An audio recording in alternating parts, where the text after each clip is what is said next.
It's finally time to plant something outside again. The first thing I plant outside after the winter is typically my peas, and that is exactly what we're going to do. I'll walk you through the process of how I plant my peas.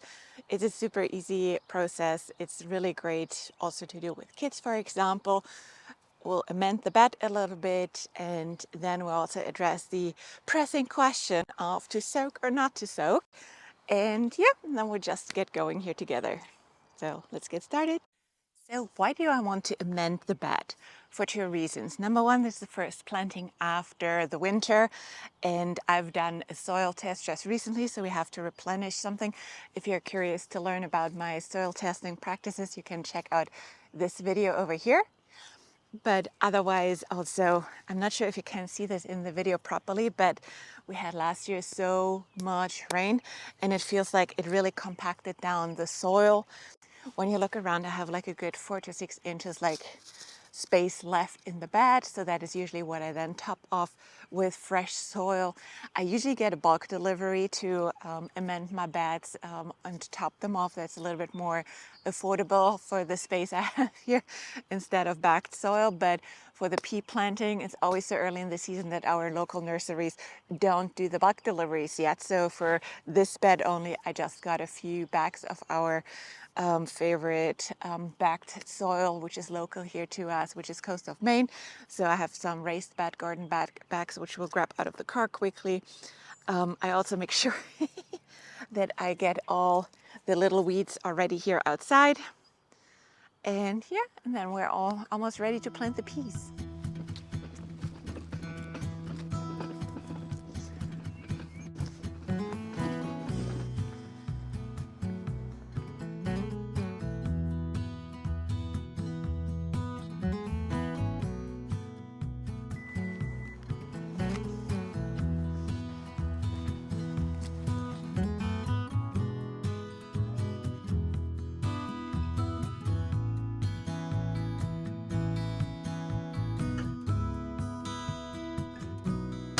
All right, we got the soil for the amendments in the bed.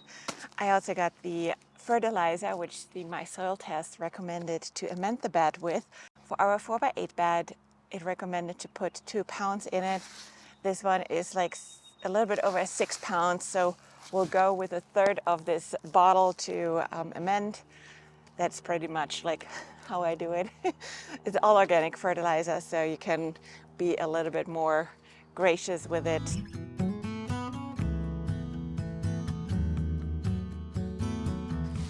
So something what I noticed when I was putting the soil bags in and lifting up the irrigation lines, like I have like every once in a while landscape staples to keep the lines in place. The soil, the existing soil in the bed is really, really compacted based on all the rain we had. So I just got my broad fork and will like just basically air it a little bit and just lift it a little bit by like forking down and just squeezing it a little. So I'm a no-till gardener, so I don't want to disturb the soil too much, but giving it a little bit of an air or a little bit of movement will help it to make it less compact, make the nutrients go a little bit deeper, and just help overall with the soil health. Because soil is also a living and breathing thing. It can't be too compacted, then it can't like do its thing as it's supposed to do in the most scientific explanation possible. So I'm just going through it and give it a little bit of a squeeze to make it a little bit easier. And yeah, and then we'll put the fertilizer down and then we're ready to plant the peas. Let's go.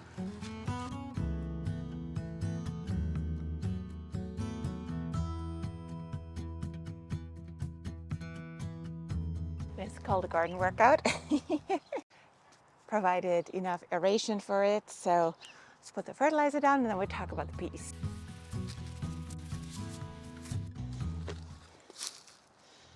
Okay, I scruff it in.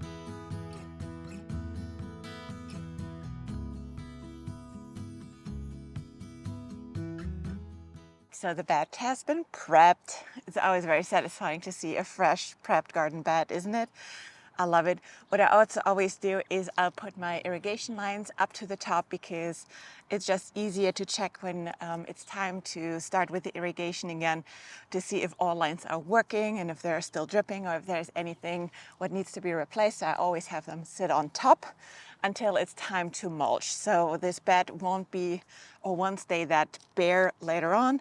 We'll get some mulch when all beds are amended and top it off for the entirety of the season. So, but for now, we'll leave it as it is. We'll start to plant the peas.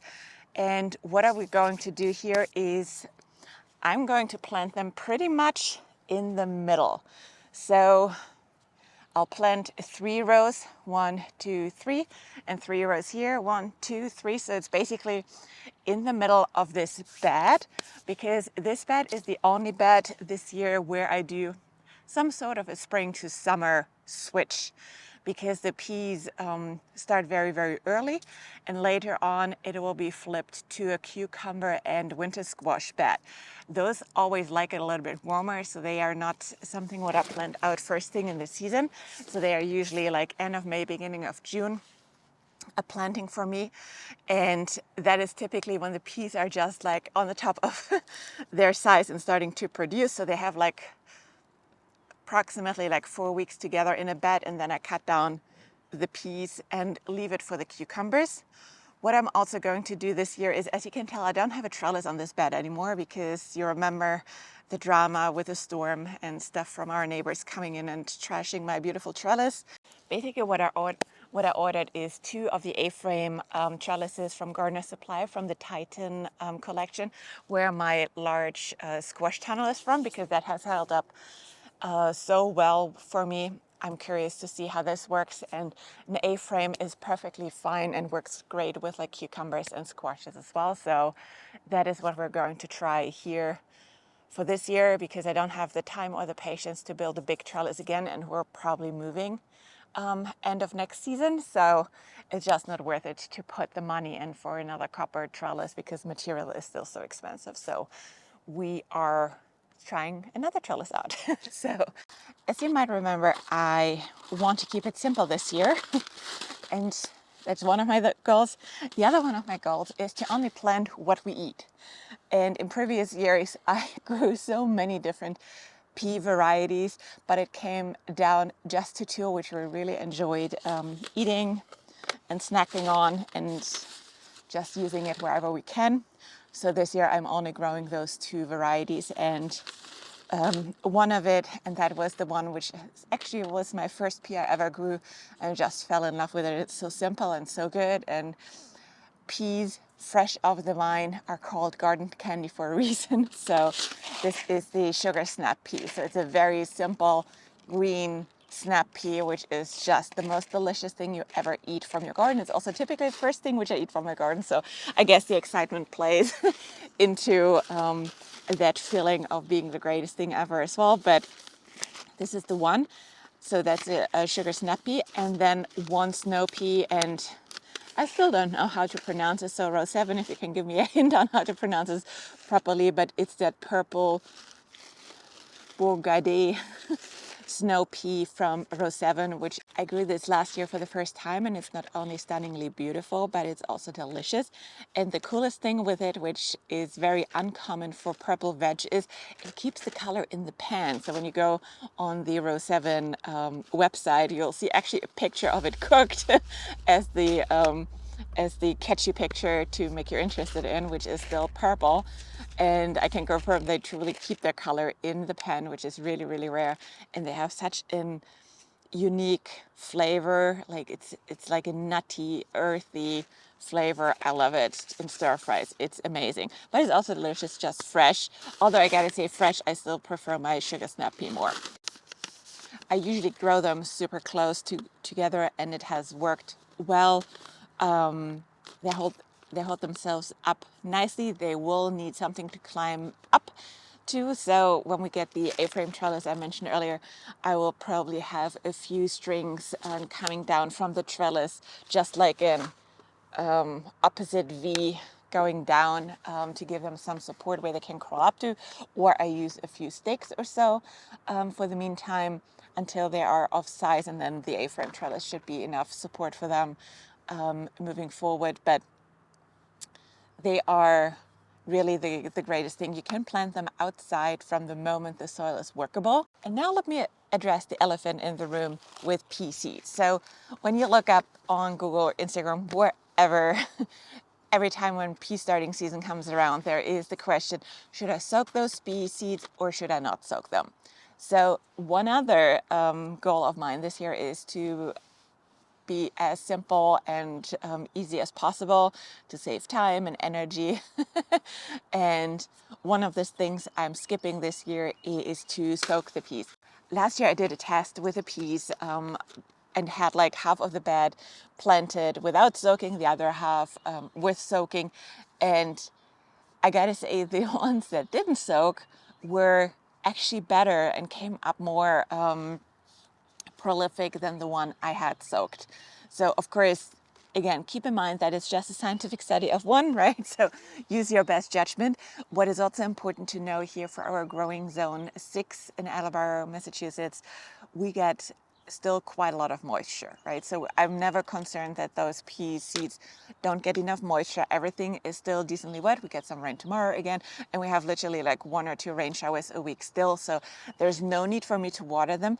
I'm thinking that last year even I had a few seeds rather rotting away in the soil, being too wet, than actually starting to sprout, or maybe the birdies ate them. There's a good chance for that as well. But anyway, the ones which I didn't sprout came up stronger than the ones which I soaked. So I'm always happily to drop a step and make it even easier. So for me, I'm team no soaking the pea seeds in this year. So let's get going and sow some seeds. So that's the one. I have already my labels ready here. And then this is the other one and the labels for those ones as well. So let's get going.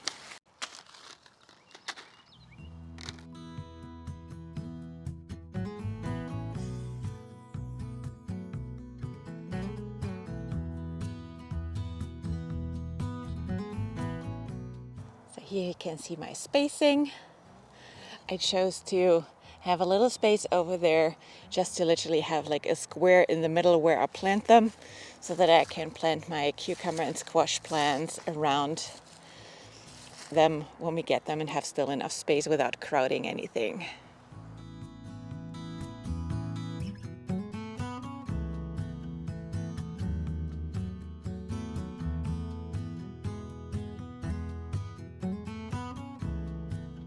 Great, I hope you're as excited as I am to have my first seeds planted. I hope this was an easy breakdown for you for the process. Peas are literally one of the easiest things to grow if you ask me, and really, really rewarding because they grow fast. You see quick progress. It takes a little bit outside for them to germinate, but I expect to see some germination by beginning of April. So typically it takes a couple weeks, and yeah, so excited to get started with the garden season. So let me know if you have any questions. If you like that video, I really would love for you to give it a like, and then otherwise subscribe and watch another video. Thank you.